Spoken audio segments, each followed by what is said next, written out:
Mic checker. Chicka, chicka, chicka. It's not some, baby. Yeah. A one time, baby. What? For your mind, baby.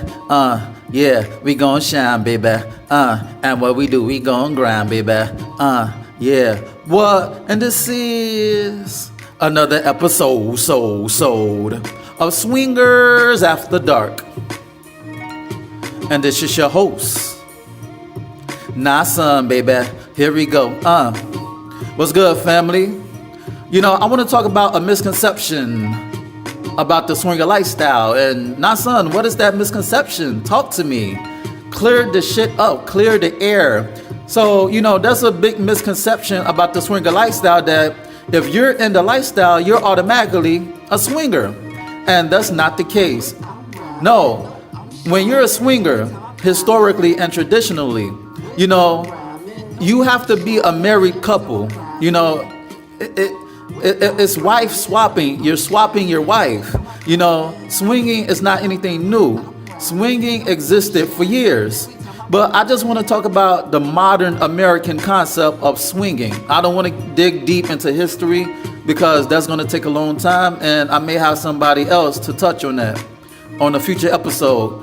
But in modern swinging, you had, you know, wife swapping that happened in the suburbs and on military bases. You know, when you're in the military, you become close with families. You dig? You become close with families, and, you know, I know in the Bible it says that never covet another man's woman, but hey, they got it in on a military base because, you know, when you're going through wars, you build a emotional connection with different families. You dig?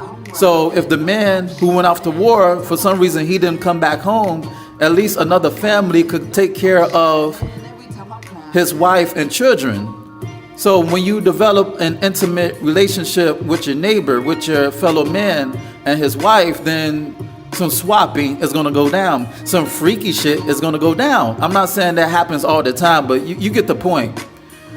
But, you know, when you're in a marriage or in a committed relationship, because not for nothing, you have people in committed relationships, they're more loyal to their mate than people who are married.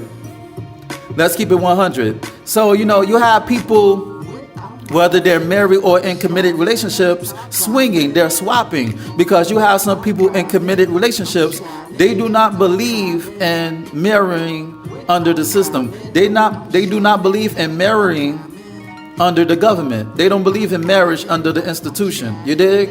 So you cannot call yourself a swinger unless you're in a committed relationship or married. You dig? You're just somebody who's in the lifestyle. You're a lifestyler. If you're single and, you know, you come to swing functions and parties, you're a lifestyler because, you know, couples run the swinger lifestyle. Couples are the foundation. Now, I said that single women run the lifestyle. They do because, you know, I'm going to say this. Couples lay the foundation, but single women run the lifestyle. What do I mean by that? You know, most likely couples will want threesomes with other women. You know, with single women, they may bring a unicorn in. You know, a unicorn is a phrase, another term for a single woman, because back in the days, finding a single woman who wanted to be in a lifestyle, it was like, you know, fitting an elephant in the eye of a needle. You dig? It was hard to find single women who wanted to participate in the lifestyle, especially when she was single, or especially when, you know, she really didn't think about being in a lifestyle. So that's where the term unicorn had come from. But now single women run the lifestyle. So they're not really unicorns, but traditionally, historically, they're unicorns. So swingers brought in unicorns into the fold, and that's how you get the poly dynamic. That's how you get the polyamorous or the polygamy dynamic. You dig? When they bring in a single woman into the fold, then as the years progress, they may bring in a bull. Now, what's a bull? Now, son, what's a bull? A bull is a single man who's well endowed. You dig? So you may have the man or the female bring a single male, a bull, into the dynamic, and you have men who enjoy watching a single man fuck his woman, fuck his wife. So you have that dynamic, or you have the cuckold dynamic. You know what I'm saying? You have the cuckold dynamic in a swinger lifestyle where you may have a dude, a married man, he wants to get humiliated, in front of his wife. While the dude is fucking his wife, you have the single man, he may either do some freaky shit or he may just sit back and watch his woman fuck. He doesn't need to participate. So, when a woman is cuckolding, she's pretty much fucking another man in front of her husband or in front of her man. That's what cuckolding is. You bring a single man in just to watch him fuck your chick. You dig? And that's like another aspect of the swinger lifestyle, Now you have cuckolds who are not swingers. They're not in the lifestyle. But, cuckolding, that's just another aspect of the swinger lifestyle. Just like how BDSM is another aspect of the lifestyle, but they're not swingers. It's part of the umbrella, it's under the umbrella of the lifestyle, but they're not swingers. BDSM practitioners or people who are into fetish are not swingers. Cuckolds or people who are cuckolding, they're not swingers. You dig? They're just lifestylers. Now you're saying, well, now son, I'm confused. You just said if you're a couple in the swinger lifestyle, you're a swinger. No, you have to swap to be a swinger. You don't have to swap as a cuckold. You don't have to swap as a BDSM practitioner or somebody who's into role play. They're just under the umbrella of the lifestyle. You dig? So as a single male, I'm no longer in a relationship. But when I was in a relationship, I was a swinger because I was swapping. I was swapping my mate with other couples. We did like a switch and swap. We're swinging, we're swapping. But considering the fact that I'm not a swinger anymore, I'm a lifestyler. You did? So it's like you have the lifestyle and then you have branches under the lifestyle. You may have swingers, you may have BDSM, you may have role play, you may have cuckolds. You did? You know what I'm saying? So, you may say, well, now son, like, what's up with all these labels?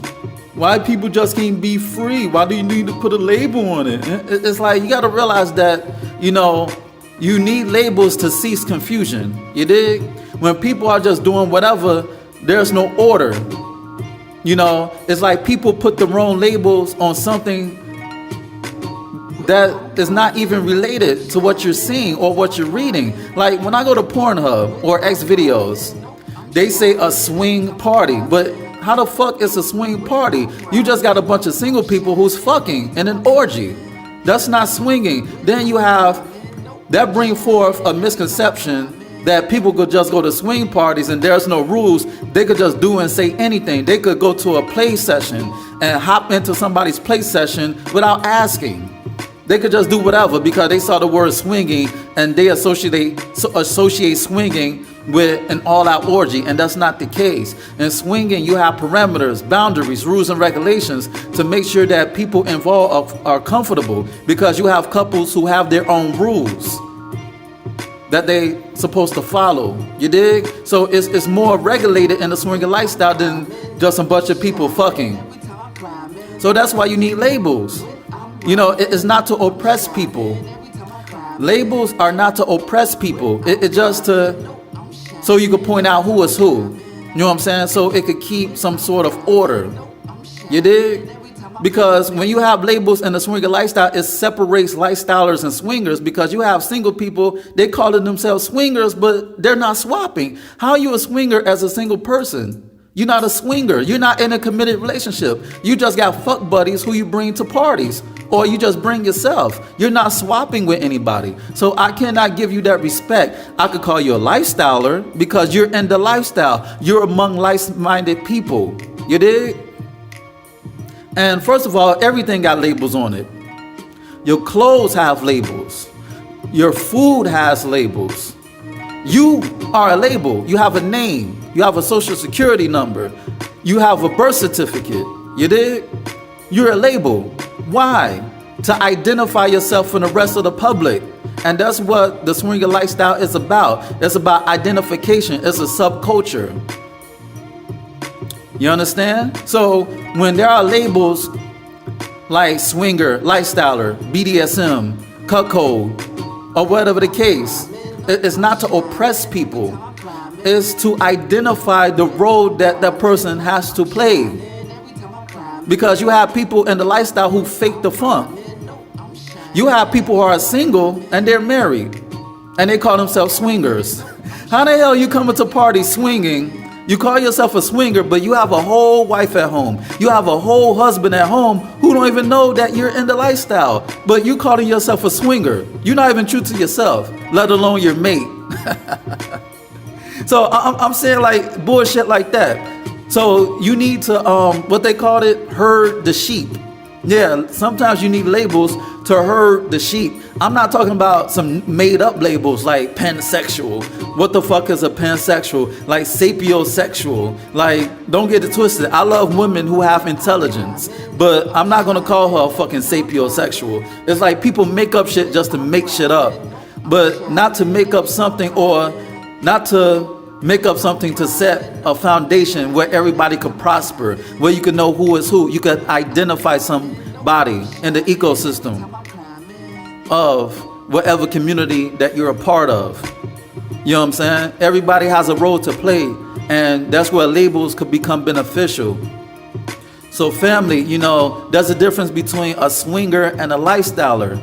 If you're not swapping, if you're not swapping at a swinger party, at a swinger lifestyle party, then you're a lifestyler, because, you know, you may have couples at a party, but they invite single people. They invite single men and single women, because you have singles who don't want to play with couples, and you have couples who don't want to play with other couples. You did? They want to play with other single people. So it's like a whole ecosystem.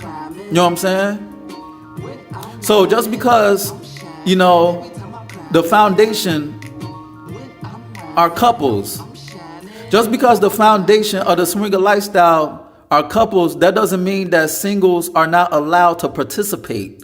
Single men and single women add flavor, add spice to the swinger lifestyle, because a man want to fuck another chick besides his woman. A woman want to fuck another dude besides her dude, besides her man, besides her husband. You know what I'm saying? So so that's where the single men and single women come into play. And the reason why single women, unicorns, bisexual women, the reason why they're a hot commodity in a swinger lifestyle, because they go both ways. You know what I'm saying? They may fuck the man or they may fuck the chick.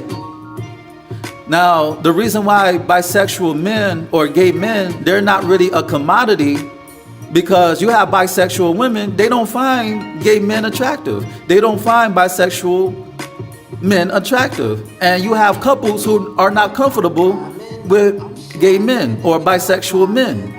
You dig? Yes, it's a double standard. But hey, you have to get in where you fit in. You have to understand the mentality of the people.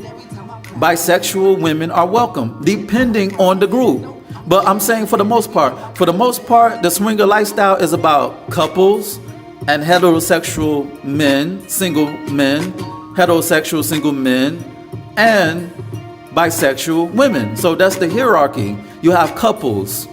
Then you have unicorns who are bisexual women. Then you have single women, because single women do not play with other women. Then you have single men. You know what I'm saying? So that's just to break down the difference between swingers and lifestylers, you know? A swinger is a couple who swap, and a lifestyler is a single male or a single female.